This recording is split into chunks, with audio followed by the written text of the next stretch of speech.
yo soy un callo, tú eres muy bueno. Empecé a hablar de un tema que me tocaba directamente, era el autoestima. Mi autoestima desde niño es muy frágil. La comedia es una catarsis muy fuerte. Si no es dolor, no vale la pena hacer comedia. Y un verano, me acuerdo estar tan mal que yo dije, o llamo o termino esto. Subirse a un escenario esperando un ritmo de risas no es imposible, pero es un trabajo. Y es un trabajo que requiere aprender a entender el fracaso. Y dije, no, yo tengo que empezar a reírme de mí mismo. Ahí encontraste tu voz. Sí, y de los dolores en la vida. Que la vida, cuando uno a veces se entrega, la vida conspira, es una belleza. Es cada cosa que iba pasando, cada dolor, lo iba metiendo en la comedia. No importa lo que esté pasando. El escenario para mí es sagrado. Es un espacio donde no hay dolor, no hay culpas, no hay nada. Yo cuando me subo a un escenario busco con que se rían una vez. Esto es La Lupa, un espacio donde cada conversación revela lo que a simple vista no se ve. Soy Laura Anzola y aquí las historias se miran de otra manera.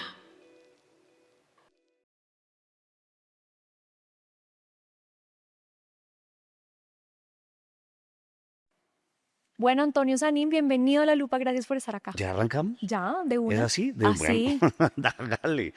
Porque te cogí poco Sí, preparado. sí, estaba como, ok, de pronto 5, 4, ¿no? No, esto es así. Esto es ya. Pero es que yo soy un poco así, Bueno, bien, directo. eso es lo mejor. Bueno, y estás en Bogotá, ¿te gusta volver a Bogotá siempre? Me encanta mi ciudad y me encantan las actividades que uno hace acá en la ciudad de uno, con la gente de uno. La verdad es que nosotros no tenemos no sé si es la fortuna o de que nos haga falta, porque venimos muchísimo a trabajar. Entonces es ya como una mezcla de las dos ciudades.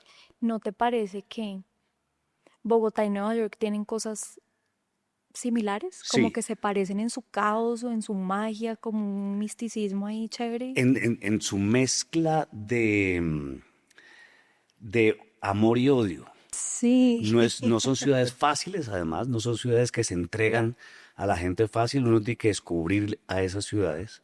Bogotá es así, Bogotá es un poquito también pues nosotros somos de acá, entonces pues no es que la hayamos tenido que descubrir, pero la gente que yo conozco que ha venido, sí, un poco como que al principio Bogotá depende del año, atrae. Si alguien está viendo esto y quiere venir a Bogotá por primera vez, vengan en enero. Ajá. Enero es divina esta ciudad porque hay poca gente y la luz es una belleza. A mí, ¿sabes qué me parece? Que son ciudades que uno ama, odia, también dependiendo del estado de ánimo en el que uno esté. Claro, también. ¿Sabes? Si tú estás en un momento triste, Bogotá puede ser súper lúgubre, súper, ¿no? Caótica. Pero si estás feliz, le ves un montón como logras rescatarle como esas cosas buenas. Sí, y depende de lo abierto que esté uno. Exacto. Porque a veces hay porque uno está cerrado y no está fluyendo. Pero estas ciudades, si uno está fluyendo, todo fluye. ¿Cómo estás en esta época? ¿Fluyendo o cerrado? No, estoy acá. No, bien, sí. No estaría acá si estoy. Sí. No, yo creo que ayer estaba hablando con un productor y le decía, estoy en una época tan rica de la vida que son de las épocas que uno tiene miedo. Porque algo malo va a pasar. Sí, como esto, y además que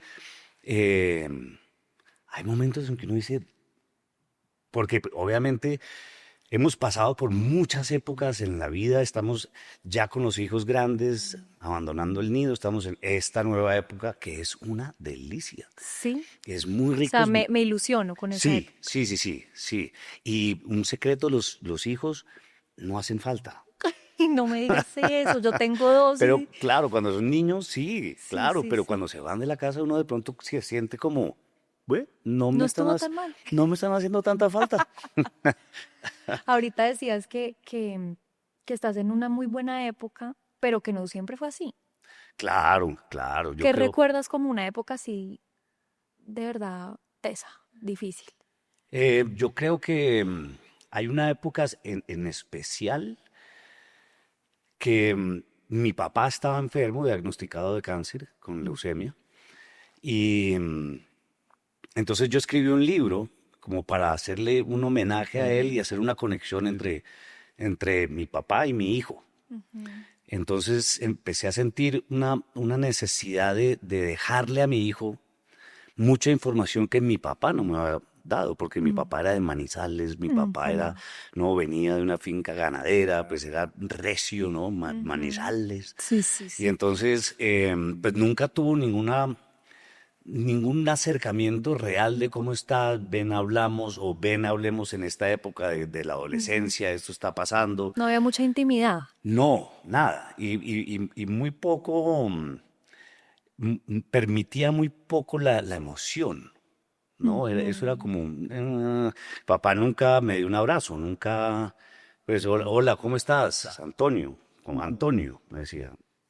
Entonces empecé a escribir ese libro.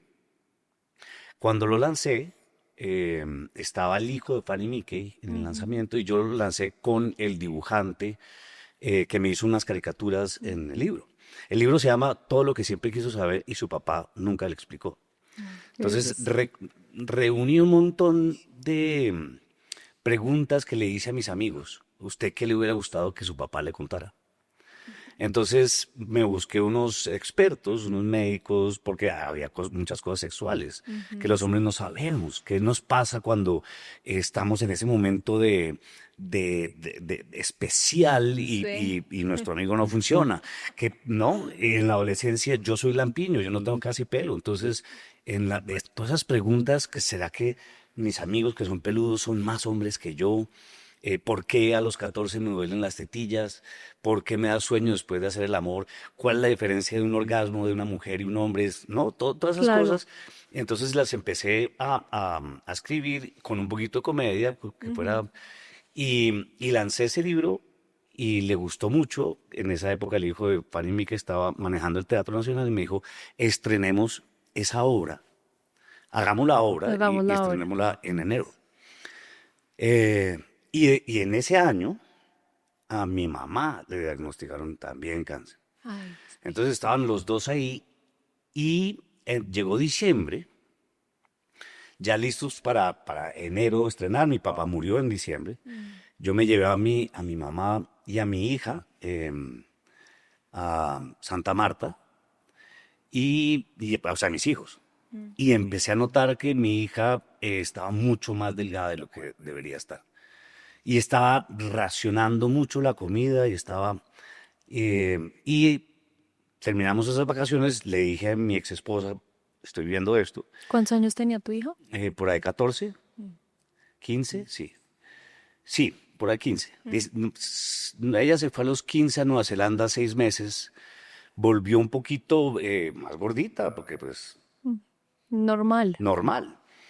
Y ella misma, yo no sé si se la montaron mucho en el colegio, qué le pasó, pero empezó a obsesionarse con eso.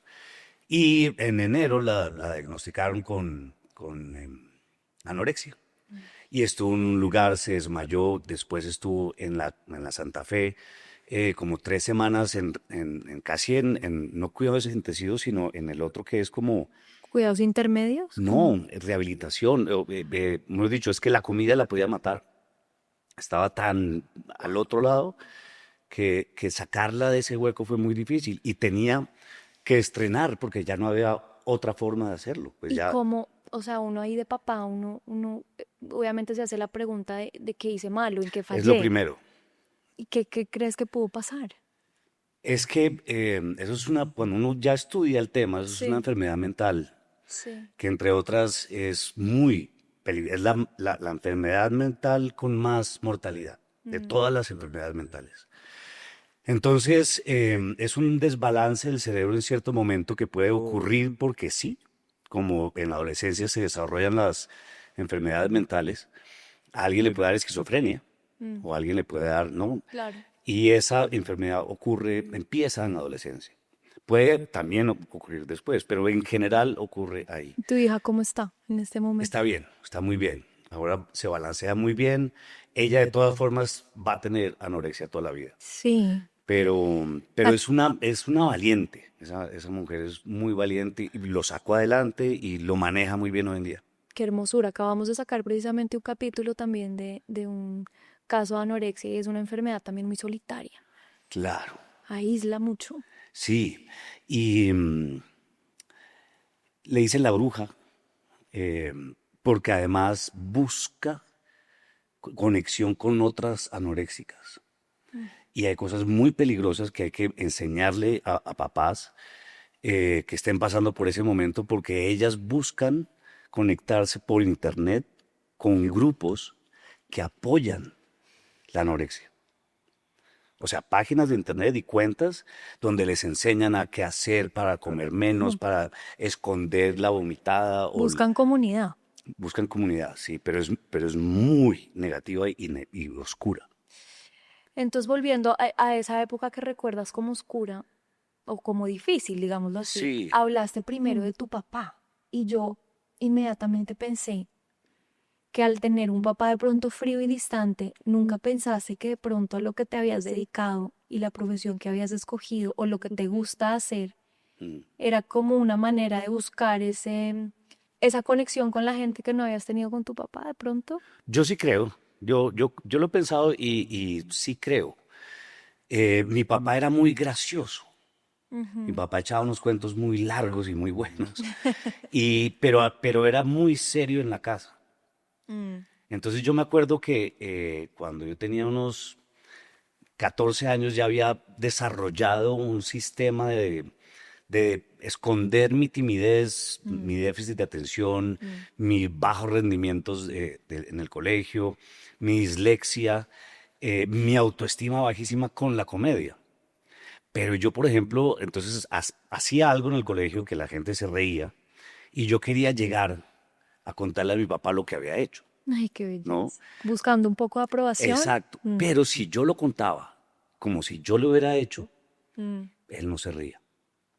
Entonces me tocó inventarme un personaje. No, y esta tarde, y yo decía, fulanito, ¿qué tal? Dijo esto. Y mi papá, Juan, no, tienes que traer a fulanito No te lo a la puedo casa. creer. Sí, sí. Ay, Antonio, los mecanismos que usan los niños, de verdad, Sí. ¿no? O sea, uno hoy en día se puede reír de eso, pero es un mecanismo muy, Sí. es doloroso. Sí, sí, sí, sí. Ya que uno lo ve, lo que pasa es que yo creo que tenemos también muchos mecanismos de defensa, Sí, muchos mecanismos sin de duda. acción, a veces para resolver esos problemas y a veces en esas edades tenemos una elasticidad suficiente para que no sea tan grave, Para moldearse. para moldearse y no sea tan grave. Después ya uno como adulto lo ve con ojos, Fue pucha, ¿qué fue lo que pasó? ¿qué fue lo Sí. que pasó? ¿Qué fue Sí, lo que sentí? Sí. sí. Precisamente hablando de eso, van pasando los años, tú vas construyendo tu carrera, vas abriendo el espacio, vas cogiendo pues esta atracción tan impresionante. ¿Y qué te fuiste dando cuenta de pronto de esas heridas o de esos dolores que tenías de infancia? O sea, ¿seguían muy permanentes y los fuiste sanando con tu trabajo o adicionalmente lo trabajaste por otro lado? ¿O cómo fue eso?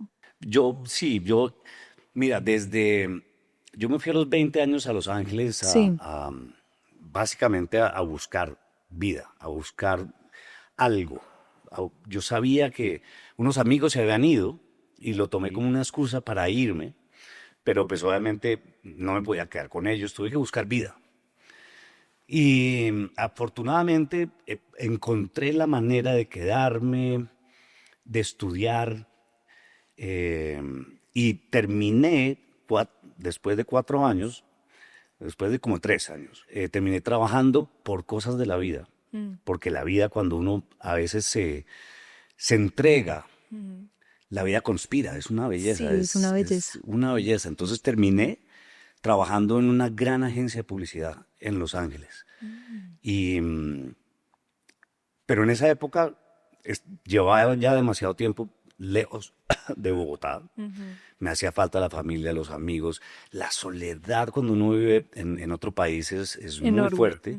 Ya había terminado de estudiar, entonces empecé a pasar por un momento muy extraño en la vida. Mi primera como... Crisis. Sí. Y yo arrendaba con una alemana, con una compañera del college, arrendaba una casa que el dueño era un psiquiatra. Y un verano me acuerdo estar tan mal que yo dije, o llamo o termino esto. O sea, yo soy tímido, entonces como que llamar a este tipo a decirle algo y lo llamé y le dije, oiga, estoy en estas. Pero valiente. Sí, Eso ayúdeme. es una primera... Sí, sí. Y me dijo, yo no lo puedo ayudar, pues yo soy psiquiatra y tendría que medicarlo, pero le recomiendo a esta persona. Mm. Y si ella considera que usted necesita, pues yo lo atiendo. Y fue como un ángel que llegó a mi vida y empecé a entender el poder de la terapia. ¿Te medicó? No, No te medicó. no, pero yo salía de ese lugar elevado, como en el aire, caminando en el aire, como, claro, porque uno habla de las cosas, además porque yo estaba solo allá, entonces pagar una consulta cuando uno apenas está empezando Un esfuerzo de raco. era un esfuerzo de raco, sí. Es más, hay un cuento muy bonito con ella porque como a los 6 meses me subieron, porque yo le conté, me dijo, no se preocupe, yo le hago un precio especial como a los 6 meses me subieron en el trabajo el sueldo y yo llegué feliz y le conté y le dije, ahora yo le puedo Pagar lo que es. subir el sueldo a usted. Ay, qué belleza. Y me ayudó un montón. Entonces entendí que la terapia tenía que ser una parte de mi vida, que constantemente tenía que estar buscando mirarme. Ujú. ¿Y lo has tenido permanente en tu vida? Digamos, Sí. ha sido... Porque uno tiene épocas, ¿no? A veces uno busca Claro. terapias cuando está mal, pero también uno debería ir cuando está bien. Uno siempre debería estar trabajándose. Sí, y a veces uno no quiere. Claro, da pereza. Sí, porque yo hoy, y a veces uno se hace el bobo, y yo, ahorita tengo mi terapista es de Buenos Aires. Ajá. Entonces hablamos todos los miércoles. Ujú. Y a veces como que yo digo, "Ay, Ay, no, la no, cita. no tengo nada de qué hablar. Sí, pasa. Sí, ¿qué le voy a decir otra vez? No, pues ha sido una buena semana, todo bien. O devolvámonos a hablar de mi papá. Sí, exacto. Sí. Hablamos Ven y otra te vez. cuento otra vez lo difícil que fue. Claro, y él es fantástico y es un gran terapista, pero es argentino. Mm. Entonces siempre cierra la sesión con una frase brillante y argentina, ¿no? ¿Te has dado cuenta, Antonio? Que en este momento de la vida el que tiene que dejarse sorprender eres vos. Y, ¡wow! Ya. Bueno, Antonio, nos hablamos la próxima semana, como cerrando un show.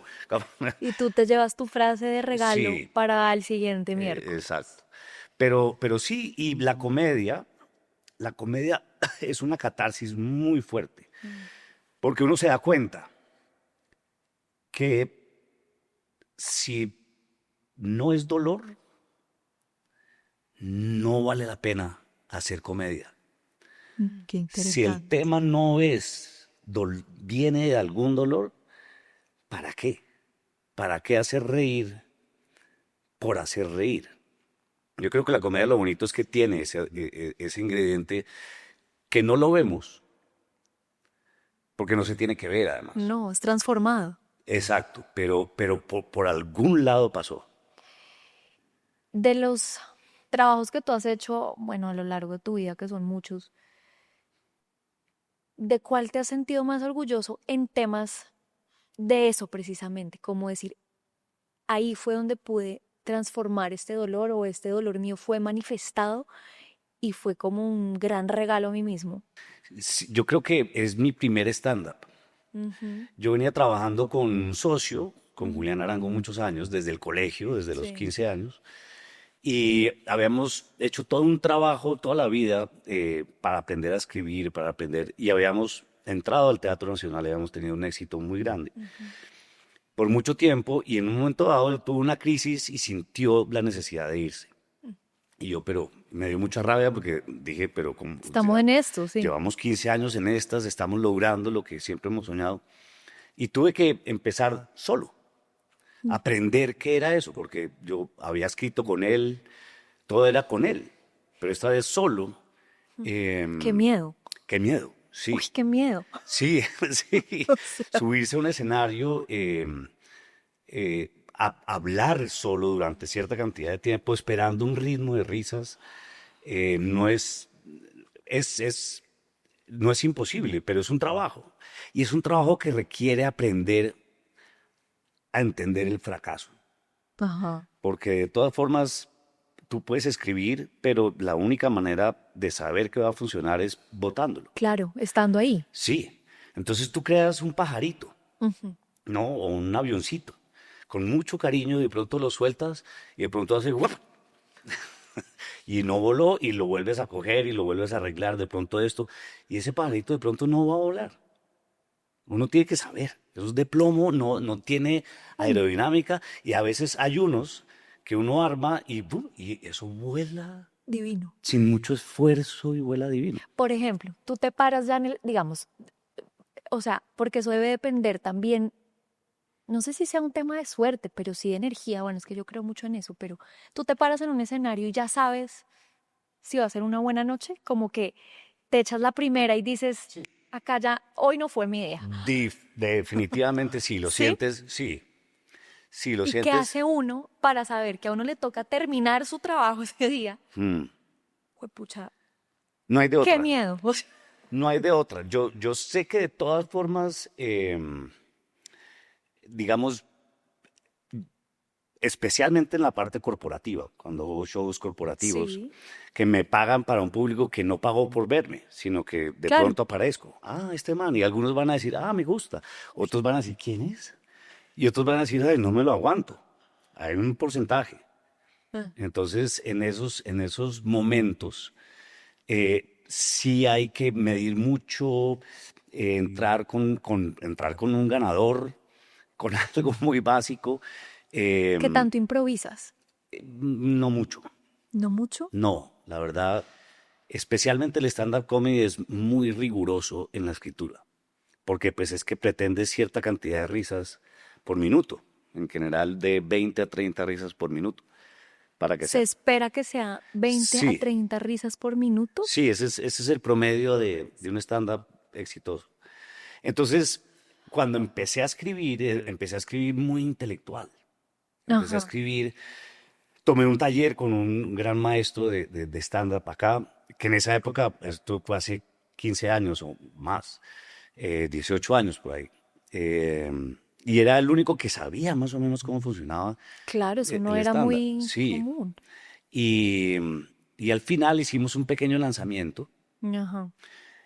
y me subí a hacer mi material 10 minutos y me fue como un culo. Pero mal es que la gente miraba como con... No, Hasta... mira.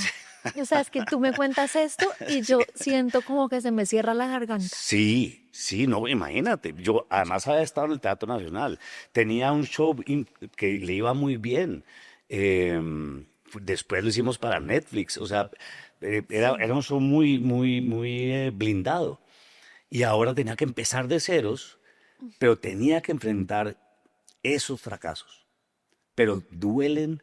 En una ocasión en un show corporativo que me han contratado, eh, no, en Barranquilla, para unos urólogos. Uy, no, qué difícil. Y yo allá arriba le daba y le daba por este lado, lo trataba de buscar, no funcionaba, este otro, trataba por todos lados hasta que oí una señora, esposa de un médico, que le dijo al man, ay, bájenlo. Yo alcancé a oír eso. Y ahí dije, buenas noches, Barranquilla, gracias. Y me fui a llorar al cuarto, pues claro, pues ya se me acabó el futuro, pues esto, a volver a publicidad, ¿o qué hago? Entonces, entonces había escrito algo muy mental, había escrito algo muy sobre la falta de sentido común del ser humano. Y dije, no, yo tengo que empezar a reírme de mí mismo. Ahí encontraste tu voz. Sí, y de los dolores en la vida. Y empecé a hablar de un tema que me tocaba directamente, era el autoestima. Yo tengo déficit de atención y tengo dislexia y unos temas de aprendizaje duros. Entonces, cuando era niño, La dislexia compleja. sí, me Para lo que lamentaban mucho. haces, además, Claro, la sí. dislexia, uno cree que es cambiar una letra por otra, pero eso tiene un montón de cosas detrás que la gente sí, no sabe. sí. Y la falta de concentración Yo he tenido que buscar la manera y trucar mi mente para muchas cosas. Ajá. Pero entonces me la montaron y mi autoestima desde niño es muy frágil. Entonces yo sentí que tenía que hablar de eso. Y como en ese momento venía de un éxito grande y tuve que empezar de ceros, tuve que pasar por ese fracaso por ahí unos 3 años. Que uno dice 3 años es mucho tiempo. 3 años es Con mucho. sus días y sus noches, uno Sí, sintiéndose así. sí, hasta sí. Y mi matrimonio se dañó en ese momento. Entonces fue como todo, pero cada cosa que iba pasando, cada dolor, lo iba metiendo en la comedia. Y hasta que por ahí a los 3 años, Fanny Mickey me fue a ver, como me había ido a ver en el primero. Y le encantó y dijo, ¿por qué no vienes al Teatro Nacional? Y me dio como nos había dado antes 5 días. Y se llenaron, y después se llenaron otros, y después siguiente mes, y allá estuve como 1 año y medio. Y entonces yo creo que esa obra, porque pasó por unos filtros de dolor muy fuertes y aprendí ese oficio de hacer reír solo, yo creo que ese es mi momento, para mi gusto, más importante. Qué divino, es casi como que te oigo y tiene su parte poética, ¿no? Porque es como la vida misma, o sea, ese proceso de encontrar la voz, de hacer el guión que funcione, de vivir el fracaso, pero después de que la vida vuelva a sorprenderte con que el trabajo bien hecho sí se recompensa, ¿no? Como de permanecer y de hacer todos los días lo que toca hacer. Sí, el otro día estaba escribiendo, yo tengo una conferencia que se llama Una risa a la vez, que cuenta más o menos eso, porque es un emprendimiento. Y para emprender hay que entender un montón de valores que son muy parecidos por los que yo pasé, porque Sí, yo claro. hago comedia, pero Es un producto. es un producto, es un Sí. emprendimiento, es una Sí. oficina, es un negocio, tiene, ¿no? Tiene empleados Contador, y todo. tiene ingresos, contador, tiene gastos y tiene todo. Entonces, el otro día caí en cuenta de una cosa y es, nosotros tenemos hoy en día una manera más fácil de entender los procesos duros que son los videojuegos. ¿No? Como que crecimos con Mario, Sí. entonces es fracaso tras fracaso, hasta que aprendes. Y eso es el emprendimiento, es fracaso tras fracaso tras fracaso, hasta que ya la mente se moldea Y revienta. y entiende, es por este ladito. Ok, chévere. Entonces ya sabes que vale la pena el fracaso, que el fracaso no asusta, que el fracaso al revés, el fracaso te va construyendo. Pero a veces cuando uno está en esos 3 años tuyos difíciles, y lo he visto mucho acá en conversaciones, cuesta mucho es sacar el día adelante, ¿sabes? Como, ¿no? Uno lo va viendo por días, como, Sí. ¿cómo hago para hoy Sí. sacarlo adelante? Sí. Y de todas maneras, hacer la tarea que tengo que hacer, hacer el show que tengo que hacer, sacar el día adelante. Es que no puedes más. No puedes más. ¿Qué te acuerdas tú en esos momentos tan complejos? ¿Qué fue lo que te sirvió? Como que te ancló un poco para de verdad poder hacer lo que tenías que hacer, que después dio sus frutos y tal, pero que en ese momento era pues dolorosísimo. Yo creo que ese diciembre cuando mi padre murió, por ejemplo, diciembre para nosotros es muy bueno porque hay muchos Claro. cierres de empresas, muchos shows empresariales. Y el día que murió, mi papá murió en la madrugada y ese día por la noche yo tenía show. Y era grande y yo no podía decir, no, mire, mi papá se murió. Pues no, porque hay 1000 personas esperándolo. Y nadie va a saber la tragedia de uno. Pero me acuerdo que fue una transformación muy bonita, muy dolorosa, pero muy bonita, porque ni siquiera pues lo hemos enterrado. Cremado, realmente lo cremamos, pero fue algo muy bonito que yo sentí que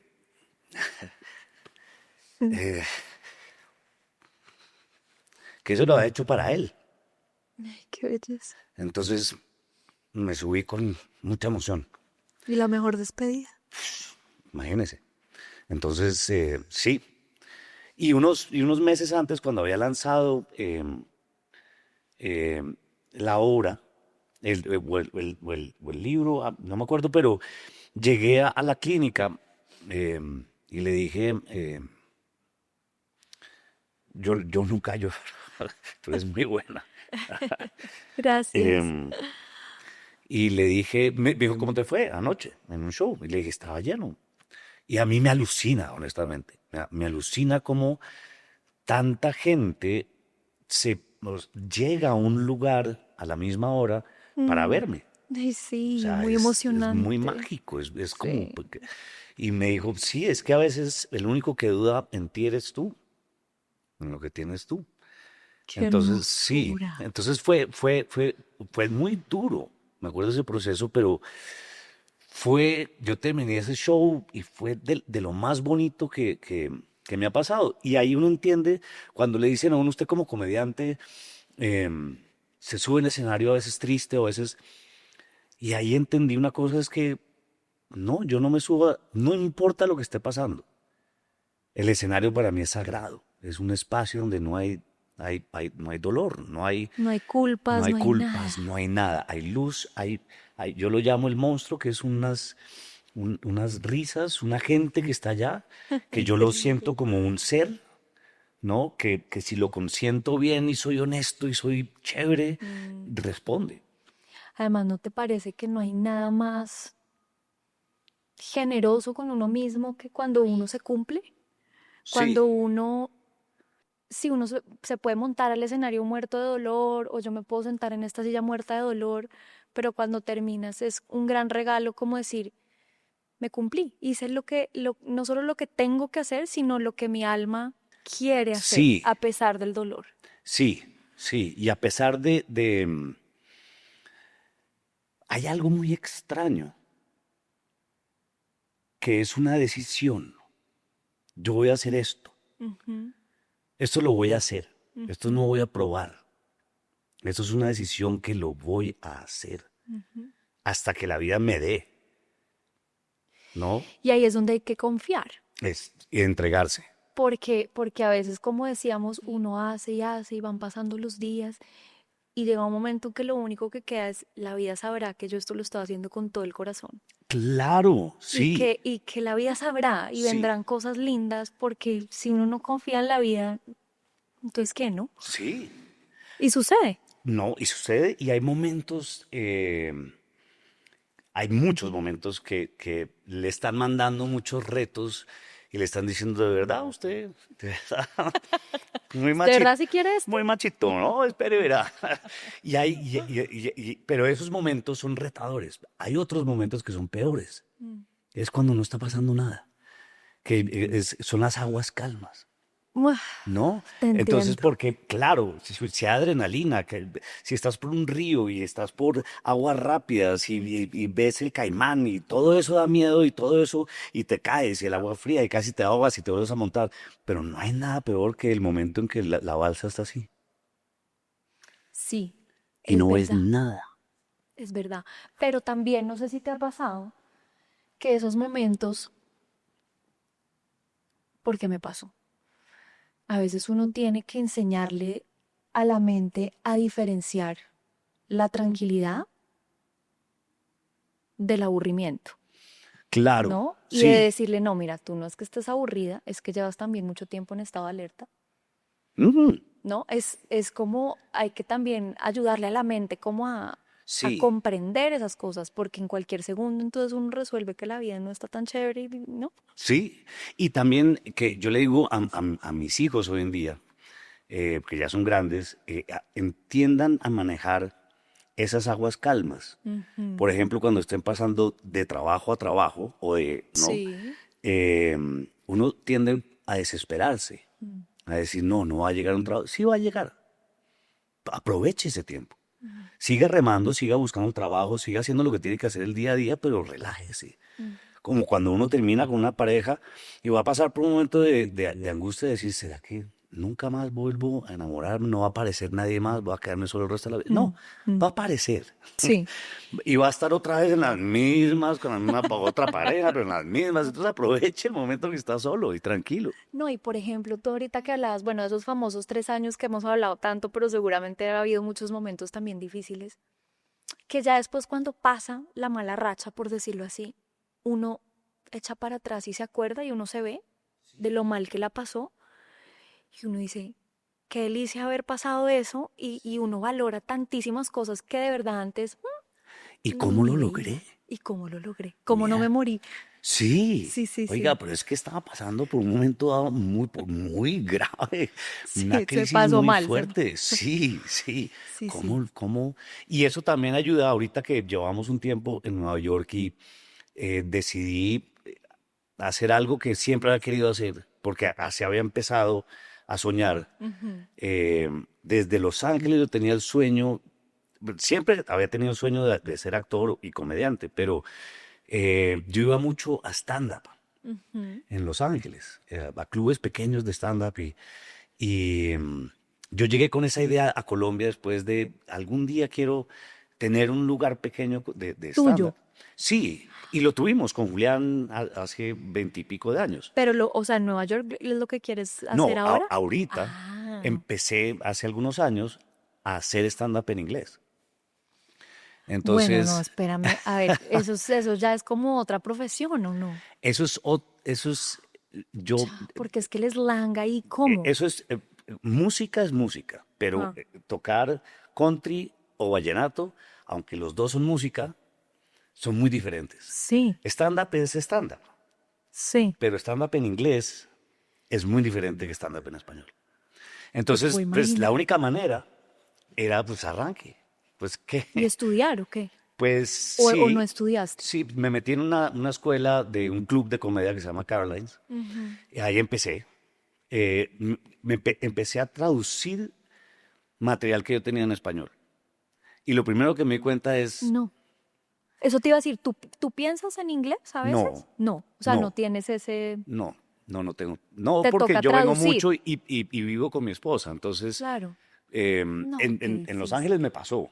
Uno ya empieza a soñar en inglés. Sí, Pero porque está en comunidad 24/7 con claro. norteamericanos. No, empecé en esa escuela y empecé a darme cuenta, ok, lo que tengo que volver es a reírme de mí mismo. ¿Cuál es el miedo? ¿Cuál es el dolor en este momento que tengo que enfrentar y empezar a escribir de ceros y volverme a subir? Empecé a hacer muchos open mics que son Ujú. en clubes Sí. de comedia, que en Nueva York hay muchos. Tienen siempre una tarde o una noche de micrófono abierto, donde uno paga para poderse parar y hacer No, mira, o de sea, 5 minutos de su material al frente de lo en general de comediantes. Solamente hay un par de sitios donde hay gente que sabe que va a haber comediantes probando material, pero qué nadie se ríe. valiente, qué valiente. Entonces, Y no se reía nadie, no, ¿y qué? ¿Y cómo va la cosa? no, es por eso mi conferencia se llama Una risa a la vez, porque yo cuando me subo a un escenario busco con que se rían una vez. Ya, me bajo tranquilo porque Puchis. ya sé que por ahí hay algo, y entonces empiezo a coser por ese lado, ¿no? Es como, ok, entonces venga, o jalo como una plastilina por este ladito y le añado algo a esto, y eso va cogiendo un sentido, pero tiene que venir de algo personal, de un dolor, de un miedo, de... Y es que viene del dolor, pero además, durante el proceso de construir ese script o ese diálogo, también es doloroso el proceso. O sea, Claro, todo sí. es un poco miedoso y doloroso. Sí, yo creo que emprender es eso, la decisión. Pero es que acá es diferente. Te voy a decir por qué. Porque es que cuando tú emprendes, bueno, no sé, es como un producto, pero es que acá eres tú y a mí me parece que no hay nada más íntimo que el humor. O sea, es como la intimidad máxima de una persona. Entonces, uy, no sé, es un emprendimiento, no es como sacar una mesa. Pero yo creo que yo no sé sacar una mesa. Yo sé hacer lo otro porque he estado en el proceso, pero yo creo que hacer una mesa debe tener un proceso, los machucones que se deben pegar, la frustración, no pegó la pintura, no me quedó como es. O sea, hay un periodo Claro. de todo de Pero el aprendizaje. autoestima, digamos, está Sí, siempre muy expuesto. sí, Hoy en día, bueno, y tú que tienes hijos y que nos contaste lo de tu hija y demás, el autoestima es, yo creo que uno, como el regalo más importante que le pueden dar en la vida, ¿no? Y depende mucho, sí, de la casa, de los papás y demás. ¿Qué crees tú, no solo por lo de tu hija, sino por todo lo que has vivido, que es como la mejor herramienta para tener una buena autoestima? Reírse de uno, del momento, de la crisis, del drama. No burlarse, reírse. Sí, si quieres burlarte, Ajá, te burlas de ti mismo y es válida. ok. Porque con la risa pasa una cosa que es mágica. Y es que cuando tú te ríes, por ejemplo, yo tengo una condición de espalda que se llama cifosis. Ajá, Cifosis es como escoliosis, pero hacia adelante. Entonces yo tengo una pequeña jiba. sí. Y yo me subí al escenario y yo sabía que la gente cuando me ve de frente no la ve, pero yo de lado, entonces, y no tengo culo. Entonces es como si alguien cuando yo era pequeño me hubiera pegado una patada en el culo y el culo se me hubiera subido para arriba. Entonces, no es que no tenga culo, pero, sino que está en el lugar equivocado el culo. Pero aprendí, pero me acuerdo con mucho miedo sacar esa verdad, ese dolor, porque es que o me río de eso o me frustro. Y ya una vez uno lo saca, ya nadie te puede hacer nada en contra. Nadie. Y pasa una cosa fantástica y mágica. Y es que cuando uno se ríe de lo que uno tiene, deja de ser víctima. Claro. Y hace así el problema. No, y te da una posición de poder absoluto, Total. porque ya no permites tú que nadie lo permee con cosas negativas. Claro, Si ni tú tú mismo mismo. se lo estás dando, es como... Claro. Sí, sí. A los niños que están pasando por procesos de bullying, ríase usted mismo y va a ver que le quita el poder a los bullies. Es un tema de poder. Es ¿sí? un tema de La poder, risa sí, es claro. el poder. Sí, sí, sí. Antonio, ya pasando a un tema, por ejemplo, que también me gusta mucho hablar acá, es el tema del amor. Ahorita estás como, me decían con Marce, como en una etapa muy agradable, muy rica, muy, como un gran regalo. Sí, yo no conocía. Esto es extraño lo que voy a decir, pero yo no conocía el amor. Yo no conocía la generosidad del amor. No conocía, ¿no? Había estado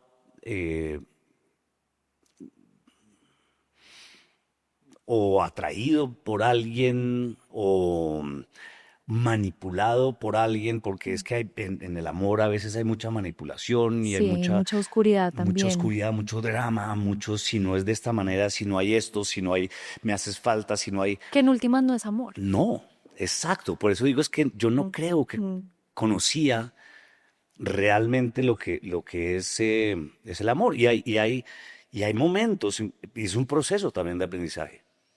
Total. ¿Sí o no? Porque entonces uno dice, pero estoy tranquilo, no estoy sintiendo angustia. Las mariposas de la adrenalina. Sí, porque uno entiende después que hay muchas de esas cosas que le dijeron a uno o que le enseñaron o que uno vio y aprendió de simple simbiosis y es que el amor no tiene que sufrirse. No tiene que No, sufrirse. el amor es una belleza, es una delicia y es una entrega total. Yo creo que en general en todo, la palabra pasión es la entrega absoluta a algo. Y cuando hay una entrega absoluta, hay unas cosas que empiezan a ocurrir muy fuertes, ¿no? Es el deseo de la infidelidad, por ejemplo, que uno como hombre le han enseñado en países latinos, como el nuestro, que es parte de ser macho, ¿no? Exacto, sí, está de alguna manera inconscientemente aprobado. Exactamente, tanto por los hombres como por las mujeres, como la sociedad entera. Y uno decir, ¿sabe qué? Esa sensación ya no existe en mí. ¿No? Es una... Sí, abandonar eso. Sí, totalmente. Entonces empieza a crecer dentro de la pareja otro estilo de pasión. ¿Cómo cuál? No, otro estilo de pasión. Porque es que la pasión, sí, la pasión física muta Claro. y hay que encontrarla en otras Sí, aristas. pero la pasión de complicidad, la pasión con la pareja es una delicia. Como la intimidad realmente. Sí, sí, sí, sí. Entonces uno Mm, encuentra que no hay necesidad de mirar al lado a buscar otras pasiones, sino que uno puede construir dentro de la pareja eh, una pasión que uno no entendía. Porque también entonces le han enseñado, yo crecí mm, con que el sexo mm. con la pareja no puede ser tan libre o Ujú. tan, sí, la palabra, por no decir cochino. Claro, y resulta que sí. Y resulta que sí, lo que uno, claro, uno puede tener a la esposa y a la moza en la misma cama. No, no, Sí, no eso las es dos. verdad, eso es verdad. Sí, Ha habido mucho esa separación, ¿no? Sí, claro. sí. Y yo creo una cosa que en nuestros países, en mi caso no fue así, pero Mm. yo me acuerdo muchos amigos que el papá los llevaba por primera vez a donde las Sí, prostitutas. sí, sí. Eso no fue mi caso, pero yo siento que nos desgarran el amor de la pasión. Es como, ok, con esta se hace esto Y con esta y lo con otro. esta no. Exacto. Pero también esa pasión de pareja, sí, que también es tan necesaria, ¿no? También es trabajada. Es, Es es, como decir, bueno, vamos a hacer esto y sí, nos vamos a... sí, Eso no es, a veces no llega como un buen martes, también es trabajada. es mucho. Yo creo que la pasión al principio Mm. es como los ahorritos que le da la vida como para que empiece. No, esa primera traga, Para que pueda. sí, es la primera gasolinita, hágale. Pero llega un momento que esa se acaba y uno entonces ya está Está ahí buenísimo. Me y encanta. tienes tienes que Empezar a meterle mucho, ahorrar, claro. claro. Y dentro de esa metida, es que son paradigmas y cosas que uno tiene que mirar de vez en cuando. Como por ejemplo la vez que yo me encontré en un San Andresito hace muchísimos años con mis hijos, yo saliendo de un San Andresito con unas bolsas con DVDs, no Ajá, piratas, ajá. con películas, que le costaban a uno 3.000 pesos. Y uno Sí. salía entonces con una bolsa de 8 en cada bolsa. Y un día me dio una vergüenza. Porque dije, pero ¿quién soy? Mejor dicho, ¿por qué no me puedo comprar una película de verdad? Entonces dije, cuando en mi casa, cuando haya una película, la vamos a comprar, porque nos la merecemos. ¿No? Y así uno empieza a mirar ciertas cositas y uno dice, un momentico, esto de pasión me lo merezco. Qué jartera una moza, qué jartera estar mirando para los lados, ¿no? La angustia o las... Qué rico poder crear todo eso dentro de la pareja. ¿Pero fuiste ese hombre? ¿Cómo así? ¿Fuiste ese hombre como que sí vivió el amor un poco así dividido antes de Sí, amarse? sí, sí, sí, sí. Que tenías una cosa acá, pero buscabas otra Sí, cosa. sí, sí.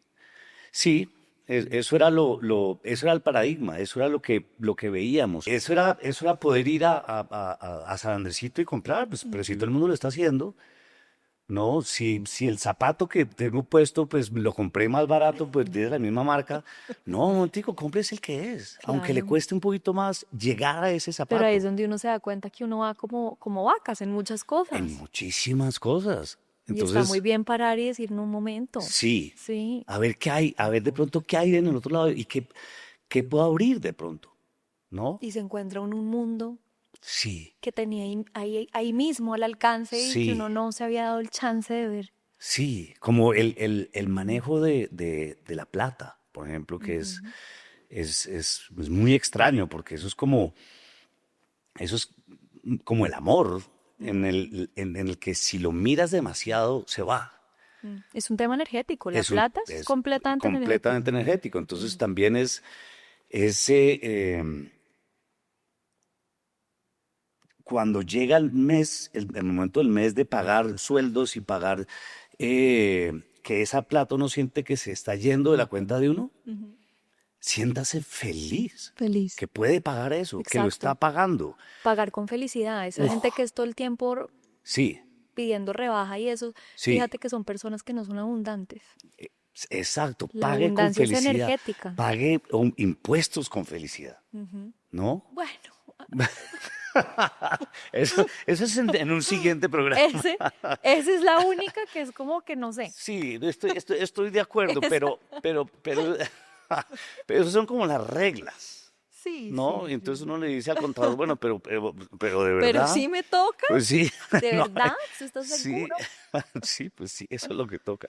Antonio, ya se nos va acabando el tiempo, pero quería que cerráramos, y siempre cierro así las entrevistas, es como con, no sé si tengas una frase, alguna lección, no de otros, sino de pronto propia, que te repitas, que haya sido como algo que ya sea muy tuyo, que te permita salir adelante en esos momentos difíciles o de la que te sientas orgulloso porque fue como ese pensamiento o esa frase que te acompañó a superar cosas en la vida.